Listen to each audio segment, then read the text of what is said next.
akan datang.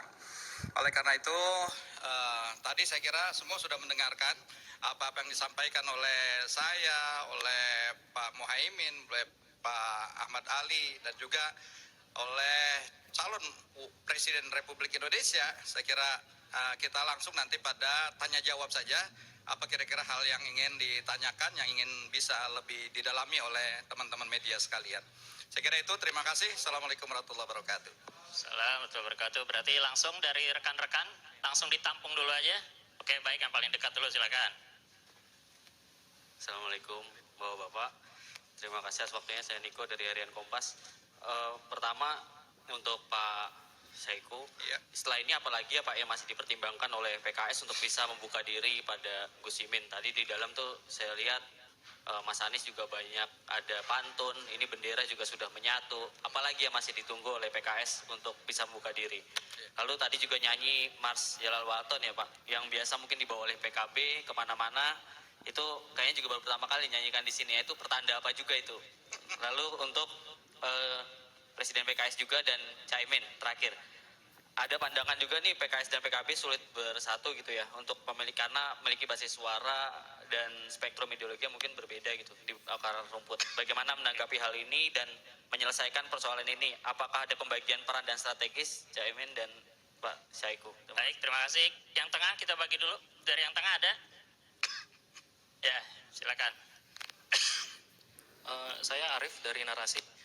Saya mau tanya Pak, dengan adanya PKS dan PKB ini di koalisi perubahan, nyambung pertanyaan yang tadi, apa tidak khawatir koalisi ini nanti dianggap sebagai motor untuk politik identitas?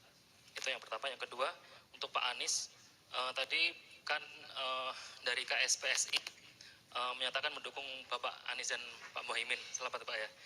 Nah, salah satu rekomendasinya yaitu regulasi reformasi perburuhan, yaitu meminta dihapusnya Omnibus Law Cipta Kerja. Nah, bagaimana Bapak mengakomodirnya dan apakah Bapak akan mencabut UU Omnibus Law Ciptaker jika nanti terpilih jadi presiden di 2024? Oke, terima kasih. Pak. Sekarang gantian yang sayap kanan terakhir, karena agak banyak pertanyaan. Silakan Mbak.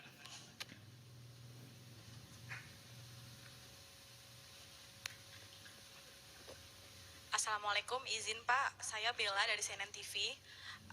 Yang pertama terkait dengan hari ini pertemuan silaturahmi 3 partai, berarti artinya PKS sendiri sudah konkret, tinggal menunggu deklarasi ataupun pengumuman dari Majelis Syuro atau ada mekanisme selanjutnya. Yang kedua terkait dengan ini soal isu Pak, kemarin kan sempat terjadi rusuh di Batam di kampung warga Rempang.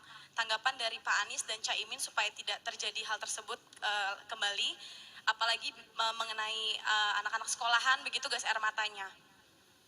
Terakhir, boleh sedikit tanggapan terkait dengan Presiden Jokowi yang meminta capres-cawapres tidak ikut dalam kabinet ketika lagi masih menjabat ataupun nanti masuk ke dalam KPU dan mengambil cuti begitu dan tidak menggunakan anggaran negara. Dari Caimin dan Pak Anies, bagaimana tanggapannya? Terima kasih. Baik, terima kasih. Cukup 3 ya, silakan dari Presiden atau Pak Anies, Pak Muhaimin, atau Pak Teguh. Baik, saya terkait pertanyaan ke saya adalah apa langkah selanjutnya akan dilakukan oleh Partai Keadilan Sejahtera ya. Jadi saya tegaskan bahwa tadi silaturahim ini luar biasa, penuh kehangatan, dan saya tadi sampaikan ini banyak hal-hal yang positif. Saya kira suasana yang tadi terjadi di dalam ruangan ini, insya Allah ini akan saya sampaikan kepada Musyawarah Majelis Syuro dalam waktu dekat ini, itu bahwa kita sudah semakin erat, semakin memiliki chemistry, dan inilah suasana yang insya Allah akan kita coba laporkan kepada Musyawarah Majelis Syuro. Mudah-mudahan kita tanpa mendahului apa yang diputuskan oleh Majelis Syuro, mudah-mudahan dengan apa yang digambarkan, mudah-mudahan ini insya Allah betul-betul sesuai dengan harapan dari koalisi ini. Yang kedua, tentu kami juga nggak menjadi khawatir bahwa ini ada menjadi politik identitas ya. Saya kira ini perpaduan partai yang mungkin punya basis keumatan dan juga basis nasionalisme ya, basis nasionalis. Oleh karena itu, saya sepakat dengan apa yang diungkapkan oleh Ketua Umum Partai Nasdem bahwa justru dengan koalisi ini kita harapkan nggak ada lagi tadi keterbelahan, keterpecahan di tengah masyarakat, cebong, kampret, selesai sudah. Kita songsong masa depan ini yang lebih baik. Dan inilah yang harapan-harapan justru tadi optimisme itu muncul ya dalam suasana diskusi yang sedemikian hangat. Saya kira itu mungkin apa yang terkait dengan Terima kasih. Yang pertama tadi soal basis dukungan, bahwa PKS, PKB memiliki kelebihan dan kekurangan masing-masing di dalam basis dukungan. Tentu justru perbedaan inilah yang akan saling memperkuat dan insya Allah menjadi modal pemenangan pasangan ini, pasangan Amin. Yang kedua, kita sudah punya track record di DPR bersama PKS, tidak pernah mengedepankan politik identitas, tapi kita tidak bisa melepas dari identitas masing-masing. Jadi kita punya identitas masing-masing. Identitas saya dari Jawa Timur, Pak Saihu dari Jawa Barat. KTP-nya sama-sama Jakarta barangkali. Itu identitas kita. Kami di DPR bertahun-tahun dan kami sama-sama tidak pernah mengadu identitas, tetapi kami punya identitas masing-masing yang insya Allah akan menjadi kekayaan perbedaan itu, memperkaya dan memperkuat kebinekaan Indonesia. Amin. Goodbye masa lalu, perbedaan-perbedaan yang nggak penting. Kita songsong masa depan untuk cepatnya terwujud pembangunan yang adil, makmur, dan sejahtera. Saya kira itu ya. Baik, dipersilakan Pak Anies atau Pak Teguh. Masya Allah. Assalamualaikum warahmatullahi wabarakatuh. Waalaikumsalam. Yang saya hormati Presiden PKS, Ketua Umum PKB, dan calon Presiden Mas Anies Baswedan. Atas nama Partai Nasdem, saya mohon maaf karena tadi Wakil Ketua Umum dan beberapa petinggi partai ada hajat yang tidak bisa diwakilkan.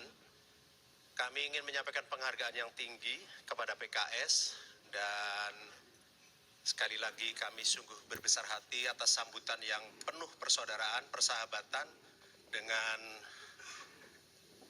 sajian yang mengenyangkan lahir dan batin. Masya Allah, kebulinya enak sekali. Semoga teman-teman media yang hadir juga tadi ikut merasakan kegembiraan ini. Kami hanya ingin menyampaikan satu petikan yang tadi mencuat di ruangan. Jadi ada pantun, ikan sepat, ikan gabus. Amin. Jadi kami mohon semoga Majelis Syuro segera berlayar bersama dengan koalisi ini semakin cepat, semakin bagus. Terima kasih. Assalamualaikum warahmatullahi wabarakatuh. Persilakan Pak Anies.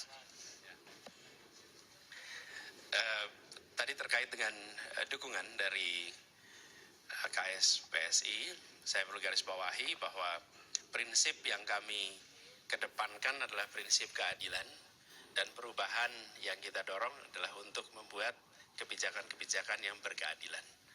Nah, rekam jejak yang ada selama ini memang mengedepankan itu. Selama Gus Muhaimin bertugas sebagai Menteri Tenaga Kerja, di situ ada rekam jejaknya. Bagaimana bekerja bersama dengan masyarakat buruh untuk membangun hubungan industrial yang sehat, yang berkeadilan. Begitu juga di Jakarta. Kebijakan-kebijakan yang terkait dengan perburuhan mengedepankan prinsip keadilan. Itu juga yang akan jadi prinsip ke depan. Dan kita tahu di dalam membuat sebuah kebijakan itu harus mempertimbangkan semua faktor dan tidak bisa sekedar semua hitam putih, ganti semua, tetap semua. Pada saat krisis kemarin, COVID misalnya, UMP di Jakarta itu mengambil pendekatan seperti kurva K. Bagi sektor yang terdampak, maka UMP-nya tidak naik. Tapi bagi sektor yang tidak terdampak, bahkan meningkat sales-nya, seperti sektor kesehatan, pabrik-pabrik yang membuat masker, itu justru mengalami peningkatan. Nah, di situ UMP-nya naik. Jadi seperti huruf K. Artinya, kita mengambil kebijakan yang berbeda dengan arahan dari pusat waktu itu, di mana semua sama. Tidak, ada sektor yang memang maju, berkembang di masa pandemi. Kenapa buruhnya tidak boleh merasakan peningkatan UMP. Jadi prinsipnya kita membuat kebijakan sesuai dengan kebutuhan. Begitu juga dengan usulan yang tadi. Kami terima usulannya dan kami sampaikan tadi. Nanti kita akan bersama-sama menyusun kebijakannya supaya sesuai dengan prinsip keadilan, gitu ya. Kemudian terkait dengan tadi, begitu kita bicara tentang investasi, maka sesungguhnya investasi itu tujuan akhirnya bukan sekedar memperkaya investor, tapi meningkatkan kesejahteraan seluruh rakyat.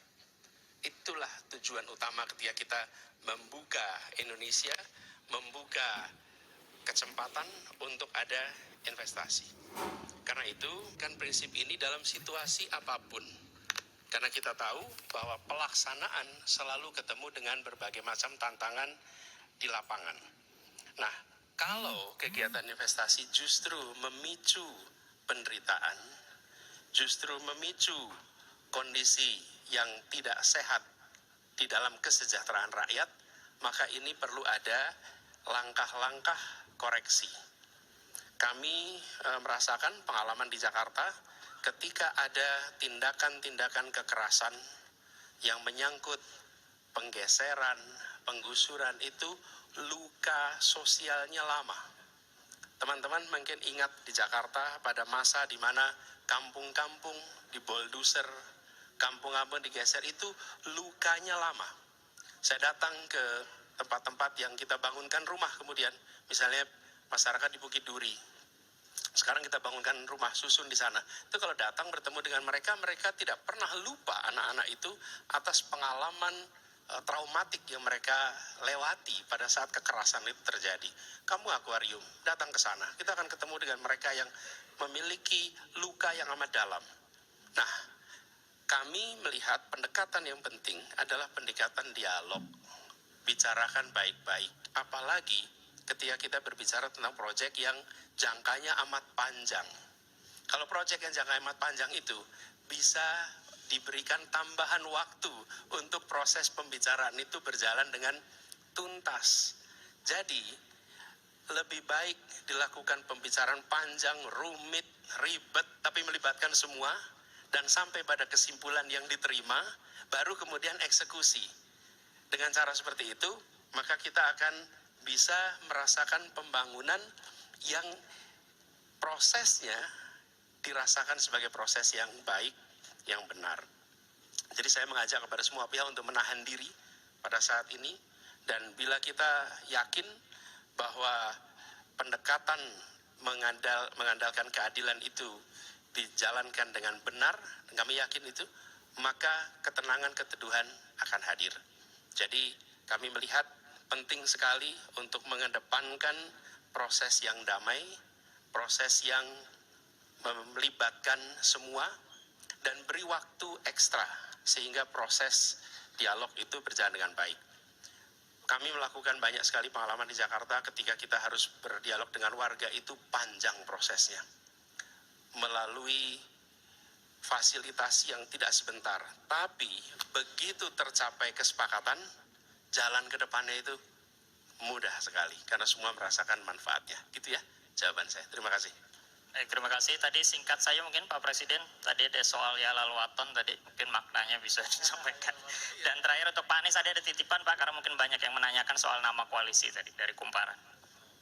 Iya, jadi ketika saya di sini hari Sabtu yang lalu, saya sudah mengatakan bahwasanya ahlan wa sahlan wa marhaban pada PKB atas bergabungnya ke koalisi perubahan. Tapi karena tadi saya juga menghormati musyawarah majelis syuro, ya saya nggak bisa hadir di Surabaya, mohon maaf.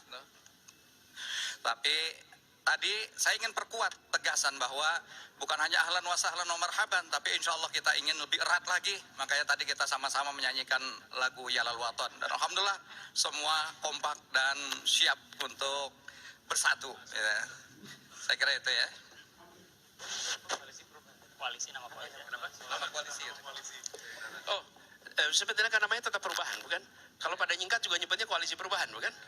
Jadi nanti kita bahas, tapi secara prinsip tidak ada yang berubah. Karena kata kuncinya adalah perubahan, dan kata kunci itu tidak diusulkan perubahan. Jadi untuknya bisa untuk banyak hal. Jadi perubahan itu kata kuncinya, itu tetap. Ya. Baik, kita beri aplaus untuk semuanya dan kita foto dulu sebentar mungkin. Di depan silakan ambil foto.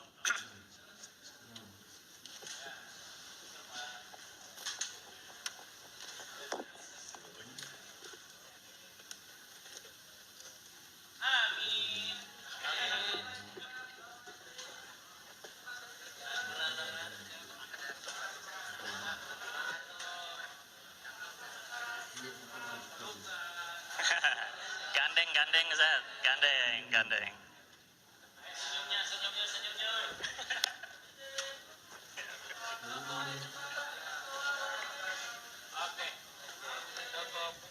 Baik, terima kasih banyak. Terima kasih, kita beri aplaus untuk semuanya. Terima kasih rekan-rekan wartawan sudah bisa menunggu dan atas atensinya, atas waktunya.